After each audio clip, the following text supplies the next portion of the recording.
October 10, 2024 இருந்து commercial property ஒரு unregistered land இருந்து நம்ம வாங்கினோம்னா நம்ம ரிவர்ஸ் அதுல டாக்ஸ் பே பண்ணோம் அப்படின்றது எல்லாருக்குமே தெரியும். ஒரு பையன் காலேஜ் முடிச்சுட்டு வீட்டில் வந்து கொஞ்சம் டைம் ஃப்ரீயா இருக்கிறதுனால ஒரு பிஸ்னஸ் பண்ணலாம் அப்படின்னு சொல்லிட்டு ஒரு ஐடியாவில் இருக்கான். பிஸ்னஸ் பண்ணலாம் அப்படின்னோடனே அவன் வந்து அவங்க அப்பாட்ட வந்து போயிட்டு அப்பா அவங்ககிட்ட மாதிரி ஒரு நிலம் இருந்தா சொல்லுங்க, இல்லாட்டா ஒரு பில்டிங் இருந்தா சொல்லுங்க, நான் வந்து ரெண்ட்டுக்கு எடுத்துக்கிறேன், ரெண்ட்டுக்கு எடுத்து நான் பிசினஸ் பண்றேன், பிசினஸ் பண்ணிட்டு நான் வந்து பெரிய ஆளாயிருவேன், அது வரைக்கும் வந்து நான் உங்க இடத்துல இருந்து ரெண்ட்டுக்கு இருந்துக்கிறேன் அப்படின்னு சொல்லிட்டு அவங்க அப்பாட்ட போய் சொல்றான் அப்படின்னு வச்சுக்கோங்க. ஜென்ரலா வந்து அப்பா என்ன சொல்லுவாங்க, சரிடா எடுத்துக்கோ, மாசம் வந்து ஒரு 50,000 எனக்கு ரெண்ட் பே பண்ணிடு அப்படின்னு சொல்லிட்டு அவங்க அப்பா சொல்றோன்னே ஓகேன்னு சொல்லிட்டு 2 பேரும் அந்த அக்ரிமெண்ட் போட்டுக்கிறாங்க. ரெண்டல் அக்ரிமெண்ட் போட்டு சைன் பண்ணிட்டு ஜிஎஸ்டி எல்லாம் எடுத்துட்டு அந்த பையனும் பிசினஸ் பண்ண ஆரம்பிச்சிடறான் அப்படின்னு வச்சுக்கோங்க.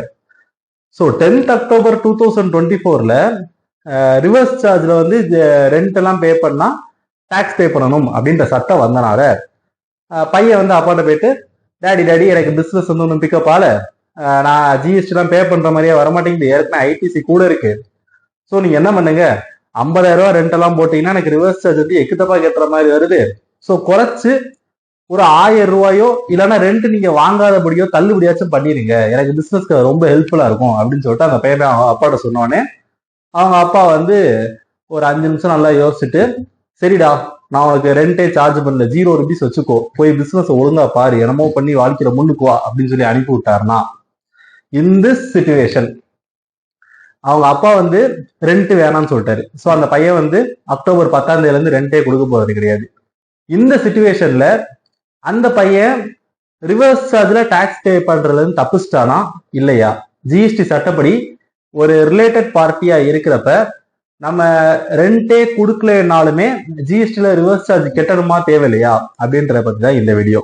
இது வந்து ஜிஎஸ்டில வந்து நம்ம ஒரு 5-6 செக்ஷன் இருக்கு, எல்லாத்தையுமே கோரிலேட் பண்ணி பார்க்கணும். ஃபர்ஸ்ட் செக்ஷன் என்ன அப்படின்னு பாத்தீங்கன்னா செக்ஷன் நம்பர் 7. செக்ஷன் நம்பர் 7ல என்ன சொல்லியிருப்பாங்கன்னு பாத்தீங்கன்னா, ஜிஎஸ்டியை பொறுத்த வரைக்கும் நீங்க என்ன சப்ளைனாலும் பண்ணிக்கோங்க, உங்களுக்கு ஒரு வருமானம் வரல, அந்த சப்ளைனால ஒரு கன்சிடரேஷன் இல்லை அப்படின்னா அது ஜிஎஸ்டில டாக்ஸபிளே ஆகாது அப்படின்றது செக்ஷன் 7ல சொல்லியிருப்பாங்க. ஸ்கோப் ஆஃப் சப்ளைல டிஃபைன் பண்ணியிருப்பாங்க. அவ்வளவுதானே, முடிஞ்சு போச்சுல. நம்ம வந்து இப்ப ரெண்ட் 0 ஆக்கிட்டோம், ஸோ இதுக்கு ரிவர்ஸ் சார்ஜ் வராது, சப்ளை இல்லை, ஜிஎஸ்டிக்குள்ளே வராது அப்படின்னு சொல்லி முடிச்சிடலாம்ல அப்படின்னு சொல்லி நம்ம பிளெயினான ஒரு அண்டர்ஸ்டாண்டிங்க்கு வர முடியாது. ஏன்னா சட்டத்துல வந்து எப்போ ஒரு பாயிண்ட் சொல்லியிருந்தாலும் ஆனால் இந்த சிச்சுவேஷன் வந்து ஜென்ரல், இதுல இருந்து எக்ஸப்ஷன் ஒரு சிலது இருக்கு அப்படின்ற மாதிரி நிறைய பாயிண்ட்ஸ் இருக்கும். அத மாதிரி கொடுக்கப்பட்ட எக்ஸப்ஷன் ஜிஎஸ்டில என்ன அப்படின்னு நீங்க பாத்தீங்கன்னா, இது வந்து ஜென்ரல் ரூல். ஜென்ரலா நீங்க ஒரு பிசினஸ்ல வந்து உங்களுக்கு ஒரு கன்சிடரேஷனே வராம நீங்க ஒரு வேலை பாக்குறீங்க அப்படின்னா நீங்க ஜிஎஸ்டி பே பண்ண தேவையில்லைன்றது ஜென்ரல் ரூல். பட் அதுக்குள்ள நாங்க ஒரு ஸ்பெசிபிக் ரூல் வச்சிருப்போம். இது மாதிரி இந்த ரிலேட்டட் பார்ட்டி அப்பா பையன் இல்லாட்டினா ஒரு சொந்தக்காரங்க இல்ல பிசினஸ் பார்ட்னர்ஸ் இவங்களுக்குள்ள டீலிங் இருக்குன்னா எனக்கு தெரியும் அவங்களுக்கு வந்து ரொம்ப சிம்பத்திலாம் இருக்கும், இந்த மாதிரி ஃப்ரீயாலாம் சர்வீஸ் பண்ணுவாங்க அப்படின்றது எனக்கு தெரியும். அதுலாம் நாங்க ஜிஎஸ்டி போடாம விட்டோம்னா எங்க கவர்மெண்ட்டுக்கு பெரிய ரெவன்யூ லாஸ் வந்துடும். ஸோ அந்த சிச்சுவேஷனை கவர் பண்றதுக்கு ஷெட்யூல் 1 ஆக்டிவிட்டிஸ் அப்படின்னு சொல்லிட்டு ஒரு தனியா ஒரு 5-6 ஆக்டிவிட்டிஸ் கொடுத்துருப்பாங்க. அந்த ஆக்டிவிட்டிஸ் நீங்க ஒரு பைசா கூட வாங்காம சர்வீஸ் பண்ணாலும் ஃபேர் மார்க்கெட் வேல்யூல வேல்யூவேஷன் பண்ணிட்டு அதுக்கு ஜிஎஸ்டி பே பண்ணணும் அப்படின்றது சட்டம். அதுல அந்த ஷெட்யூல் 1ல இருக்கிற ஒன் ஆஃப் த ஆக்டிவிட்டி என்ன அப்படின்னு நீங்க பாத்தீங்கன்னா related party transactions. So related பார்ட்டிக்குள்ள டிரான்சாக்ஷன் நடந்தா 0 rupees நீங்க பில் போட்டாலும் பில்லே போடலனாலும் ஃபேர் மார்க்கெட் வேல்யூவேஷன் பண்ணிட்டு அந்த ஃபேர் மார்க்கெட் வேல்யூக்கு ஜிஎஸ்டி பே பண்ணணும். அந்த வேல்யூவேஷனுக்கு வந்து ஒரு 4-5 ரூல்ஸ் கொடுத்துருப்பாங்க. ஒன்று வந்து ஓப்பன் மார்க்கெட் வேல்யூ தெரிஞ்சா அந்த வேல்யூ நீங்க அடாப்ட் பண்ணிக்கலாம். இல்லை எனக்கு ஓப்பன் மார்க்கெட் வேல்யூ தெரில, அந்த பில்டிங் வந்து தனியா இருக்கு ஒரு இடத்துல, சுத்தமுத்துல வீடே கிடையாது, ஸோ அந்த இடத்துல ஓப்பன் மார்க்கெட் எல்லாம் கண்டுபிடிக்க முடியாது அப்படின்னு சொன்னோம்னா ஆபீசர் சரி சிமிலரா அந்த இடத்துல வந்து கொஞ்சம் சுத்தமுத்துல வேற மாதிரி கொஞ்சம் பக்கத்துல இருக்க வீடுக்கு என்ன ரெண்ட் போதோ அதை வச்சு நீங்க வேல்யூ பண்ணுங்க அப்படின்னு சொல்லி ஆபீசர் சொல்லலாம். ஒருவேளை இல்லை என்னால அப்படியே வேல்யூஷன் பண்ண முடியல அப்படின்னா அந்த ரெண்டல் சர்வீஸ் ப்ரொவைட் பண்றதுக்கு என்ன காஸ்ட் ஆகுதோ அந்த காஸ்டோட 110% வந்து வேல்யூஷனா வச்சுட்டு நம்ம அதை ரெண்ட்னு பிக்ஸ் பண்ணிட்டு அதுக்கு வந்து இந்த பையனை ரிவர்ஸ் சார்ஜ் பே பண்ண சொல்லிடலாம் அப்படின்னு சொல்லிட்டு ஆபீசர் சொல்றதுக்கு அவருக்கு ஒரு பவர் இருக்கு. நம்ம இல்ல சார் இந்த 3 மெத்தட்லயுமே வந்து நம்மளுக்கு ரெண்ட் வேல்யூ எவ்வளவுன்றது கண்டே பிடிக்க முடியல அப்படின்னு சொல்லிட்டோம்னா ஆபீசர்கிட்ட வந்து ஒரு பயங்கரமான பவர் இருக்கு. ரூல் 31 அப்படின்ற ரூல்ல சொல்லியிருப்பாங்க. என்னன்னா ஆபீசர் வந்து என்னமோ ஒரு மெத்தட் அடாப்ட் பண்ணிட்டு என்னமோ ஒரு ரெண்டல் வேல்யூ அப்படின்னு சொல்லிட்டு ஒரு வேல்யூ பிக்ஸ் பண்ணிட்டு அதுக்கு கூட வந்து உங்களை டாக்ஸ் பே பண்ண சொல்லலாம். ஃபார் எக்ஸாம்பிள் இப்ப நீங்க வந்து 50,000 முதல் ரெண்ட் அக்ரிமெண்ட் போட்டு இருந்திருப்பீங்க. ஆபீசர் வந்துட்டு என்னென்னமோ கால்குலேஷன் எல்லாம் பண்ணிட்டு அந்த இடத்தோட ரெண்டல் வேல்யூ வந்து ஒரு 2 லட்சம் ரூபா, மாசத்துக்கு 2 லட்சம் ரூபா ரெண்டுக்கு நீங்க ரிவர்ஸ் பே பண்ணுங்க அப்படின்னு சொல்றது கூட ஆபீசருக்கு பவர் இருக்கு வேல்யூவேஷன் ரூல்ஸ்ல. பட் நான் இவ்வளவு நேரம் சொன்னதை வச்சுட்டு ஓகே அப்படின்னா ரிலேட்டட் பார்ட்டி டிரான்சாக்ஷன் தான் நம்ம ஃபேர் மார்க்கெட் வேல்யூல கால்குலேட் பண்ணிட்டு ரெண்டுக்கு ரிவர்ஸ் சார்ஜ் கட்டணும் போல அப்படின்ற கன்க்ளூஷனுக்கு வந்துடாதீங்க.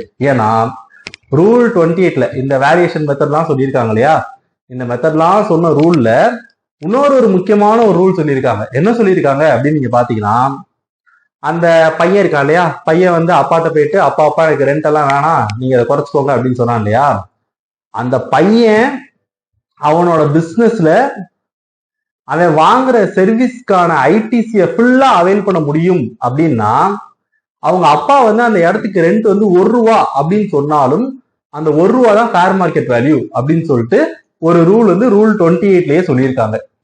அண்ட் இதை வந்து மேலும் சப்ஸ்டான்சியேட் பண்றதுக்கு சர்க்குலர் நம்பர் 210 அப்படின்னு ஒரு சர்க்குலர் வந்து இப்ப ஜூன் 2024ல கவர்மெண்ட் இஷ்யூ பண்ணாங்க.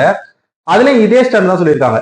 ரிலேட்டட் பார்ட்டி டிரான்சாக்சன் நடக்கிறப்போ ரெசிபியன்ட் வந்து ஃபுல் ஐடிசி எடுத்துக்க முடியும் அப்படின்னா அந்த இன்வாய்ஸ்ல என்ன வேல்யூ போடுறோமோ அதுதான் ஃபேர் மார்க்கெட் வேல்யூ. இல்ல நான் இன்வாய்ஸே போடல, நான் மறந்துட்டேன், இன்வாய்ஸ்ல வேல்யூ போட்டதான் அந்த வேல்யூ, நான் வந்து 0ல இங்க போட்டிருக்கேன், இப்ப இன்வாய்ஸ்ல வேல்யூவே போடல, இந்த இடத்துக்கு இந்த எக்ஸ்பிளனேஷன் பொருந்துமா, நான் ஃபேர் மார்க்கெட் வேல்யூ வந்து 0ன்னு எடுத்துக்கலாமா அப்படின்னு கேட்டீங்கன்னா கண்டிப்பாக 0ன்னு எடுத்துக்கலாம் அப்படின்னு சொல்லிட்டு சர்க்குலர் 210ல வந்து கிளாரிஃபை பண்ணியிருப்பாங்க.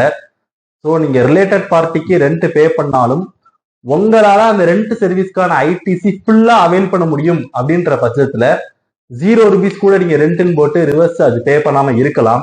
ஆனால் உங்க பிசினஸ்ல கொஞ்சம் கோணம் வந்து நீங்க எக்ஸாம் சப்ளை பண்றீங்க, இல்ல ஃபுல்லா எக்ஸாம் சப்ளை பண்றீங்க, உங்களுக்கு வர்ற ஐடிசியை வந்து ஃபுல்லா அவைல் பண்றதுக்கான ரைட்ஸ் இல்ல அப்படின்ற பட்சத்துல மேண்டேட்டரியா ஓப்பன் மார்க்கெட் வேல்யூல தான் வேல்யூ பண்ணணும். If you are going to pay rent for related party, அந்த ஓப்பன் மார்க்கெட் வேல்யூல வேல்யூ பண்ணிட்டு அதுக்கான ரிவர்ஸ் சார்ஜ் பே பண்ணிட்டு ஐடிசி எடுத்துட்டு காமன் ஐடிசி ரிவர்சல் இருந்தா அதை ரிவர்ஸ் பண்ணிட்டு, இல்ல நான் 100% எக்ஸாம் குட்ஸ் பண்றேன் அப்படின்னா டோட்டல் ஐடிசியை ரிவர்ஸ் பண்ணிட்டு கவர்மெண்ட்டுக்கு நீங்க அதை ரெவன்யூ பே பண்ற மாதிரி தான் இருக்கும். ஸோ இது வந்து ஒரு பயங்கர ஒரு ஹாட்டான டிஸ்கஷனா நிறைய இடத்துல போயிட்டு இருந்துச்சு. நான் என்னோட தாட்ஸையும் கொஞ்சம் அதில் ஆட் பண்ணலாம் அப்படின்றதுக்கு I thought I should post this video. Thank you.